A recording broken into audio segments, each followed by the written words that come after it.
May kausap bang anak mo sa kawalan o anino sa pader? Yung tipong akala mo may third eye na siya at kinakabahan ka na. Pero tinitingnan lang pala niya kung paano gumagalaw ang kakambal niya na itim. Akala mo ba nakatitig lang siya sa wala? Hindi yan random guys. Nag-e-explore lang po siya ng pinakakomplikadong concept ng physics. Panoorin mo ganun itong video ito.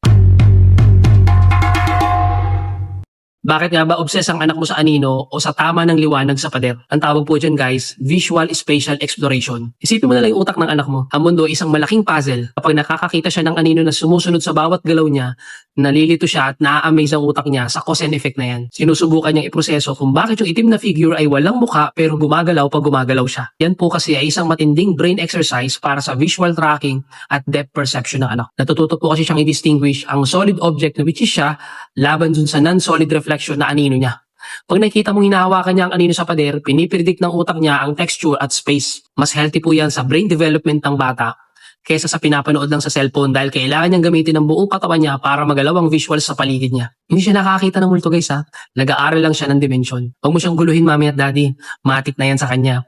Kunin mo ang cellphone mo, buksan ang flashlight at gawan mo siya ng shadow puppet. I-level up mo ang experiment niya para mas lumalim ang band niyo at mas bumilis ang kanyang cognitive reasoning. Ikaw mami at daddy, napapansin mo rin ba na parang may sariling mundo ang anak mo kapag nakikita niyo ang anino niya?